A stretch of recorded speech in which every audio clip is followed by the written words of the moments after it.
Sad news in the entertainment world. We have just learned Grammy-winning rapper Coolio has died. TMZ is reporting the rapper, whose real name is Artist Leon Ivy Jr., died at his friend's home in Los Angeles. Coolio came up on the LA rap scene in the late 80s, but blew up nationally in 1995 when he recorded Gangsta's Paradise for the soundtrack of the film Dangerous Minds. The song reached #1 and stayed there 3 weeks. Coolio was 59 years old. Hi, and welcome back to the channel. I just wanted to come on real quick and chime in on Coolio, who passed away a few days ago at the age of 59. Now, this is sad news because I really did like Coolio. I was listening to him back in the 90s as a child. I would see him on TV. So he seemed like a nice person or a likable person. And you just hate to see somebody go out at an age that's at 59. I mean, although the age number is not necessarily young, it's too young to be passing away. So, I wanted to kind of check and see what was the cause of his death as of right now. And they said it was due to a cardiac issue. Now, he was at his friend's house, and his friend had checked on him in the bathroom, and that's where he found him dead. And when the article had stated that before the cardiac issue, my first thought was, I hope it's not due to any type of drugs. And they still haven't officially given a statement as to what exactly caused his cardiac issue.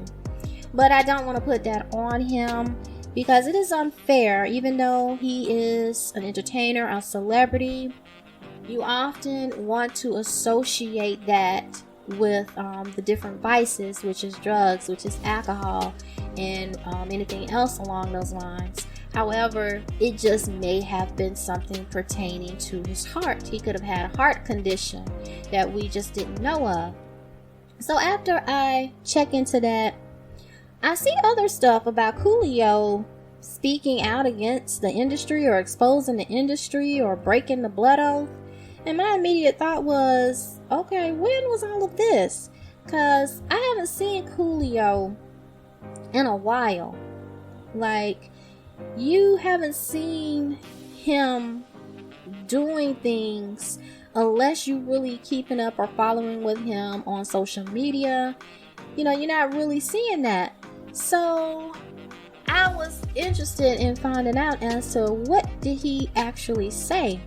Because although people can chop that up to being conspiracy theories, when a celebrity or an entertainer dies, in my mind, I am sitting up there thinking, well, who is going to get that person's estate? Like, is their family going to own that? Will their family be able to benefit off of their loved one's hard work? And when that is not the case, it makes me just automatically assume that there's some suspect circumstance at play here, because you do have to follow the money. And intellectual property is very, very profitable. It is what in fact can make a person rich in a short amount of time when it gets into the right hands. Like, take for instance, what if you are a writer? What if you're a screenplay writer? You write movies, you write books. You get it to the right person. You've been writing this for maybe a year or two, or you've been working on this for 3 years, 4 years. But when you get it to the right person, all that time that you have invested in putting in on creating whatever your project is, you are going to make up for that and so much more financially. So intellectual property is very lucrative, to the point where they do kill people over that all the time. Anything that you have invented, you can be killed for. Anything that you may have written. So it's not uncommon to think, when an entertainer or a celebrity or somebody who owns something or somebody who had created something, when they pass away and that money just doesn't go to their family right away, I'm literally just looking like, no, something might not be right with that. But anyway, so I go to YouTube and I watch interview that he had with these two guys from Hip Hop News Uncensored, and he basically is just telling them when they ask, how was it working in the belly of the beast? He basically tells them how he had social influence, how he had sold his platinum albums. So he was just giving them a quick breakdown of how he was really big at that time. So much so that he thought he would be a prime candidate for the Illuminati or the elites to come at him. But he feels like they did not directly do that. They tried to indirectly do that. And then he goes on into how people would proposition him with gay sex, or maybe came at him in some other ways. And he was like, I'm not into that. So it was real interesting for him to say that. But I think that is what will come with the territory of the entertainment business, unfortunately. When you are at your peak, everything is thrown at you. All of the things that may be a temptation, things that are not a temptation, like everything is literally thrown at your feet. And if you bite or if you fall short, then you will be responsible for the consequences. I just think that is a part of how it goes in the entertainment industry.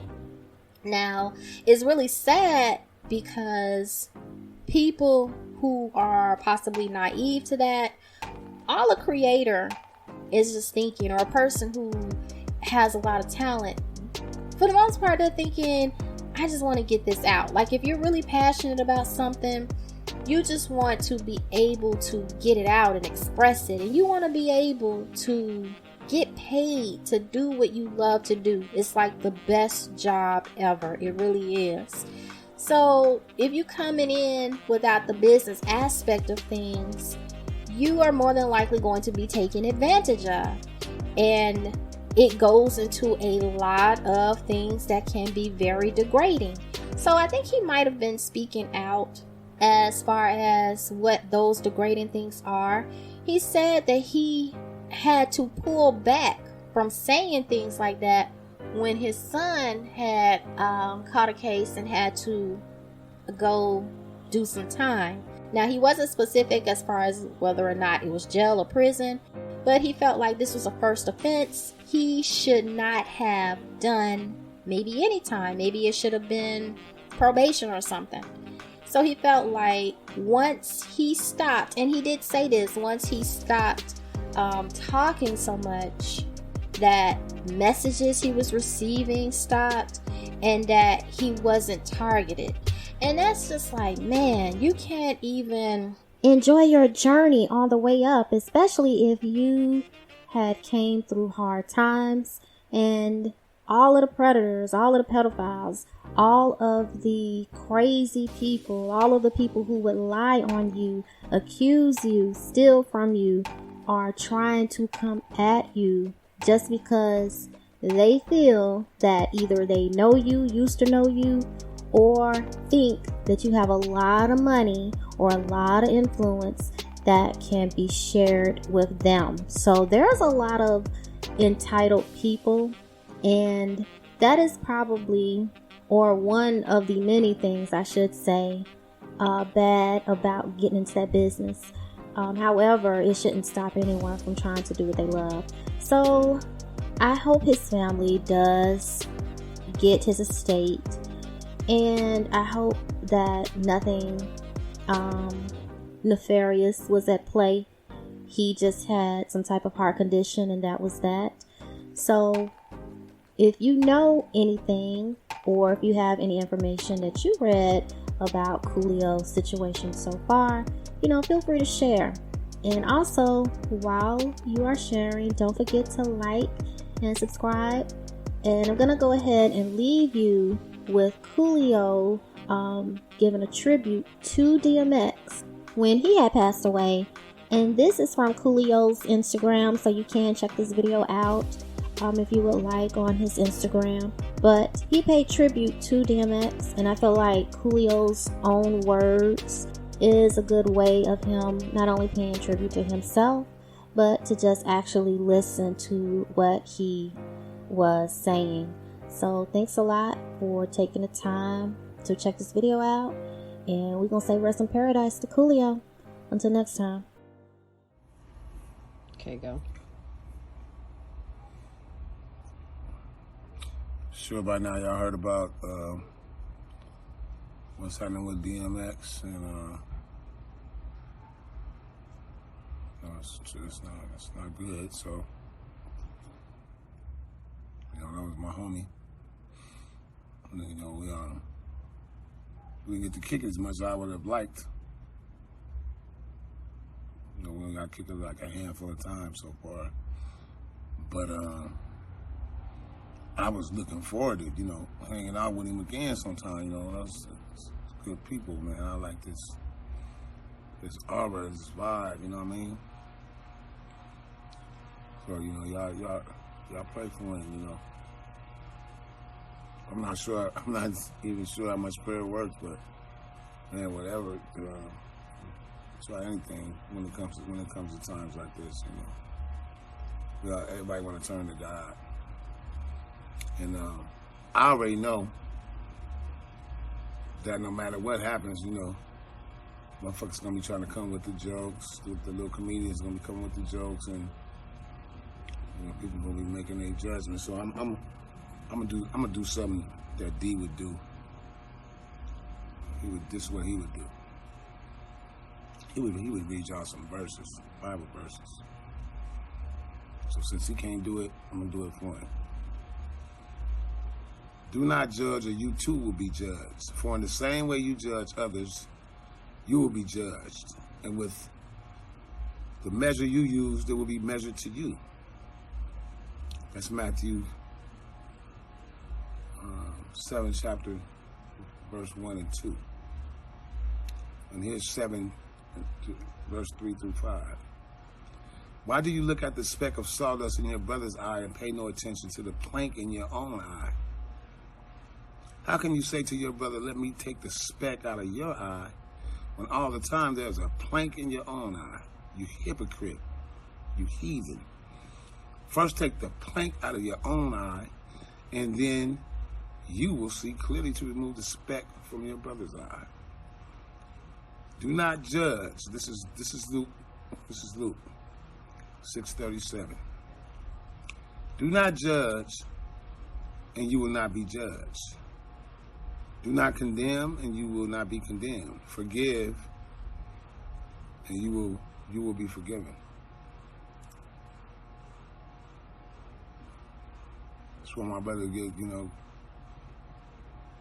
his consciousness back in. You know, he too young. You know, it ain't time yet. I mean, come on, bro. You know, brother, get it back, man. Come on back, bro. I'll send the strength out to D's family, his children, his girl, you know. Y'all stay strong, man, and just be prepared for anything, you know what I mean? Peace.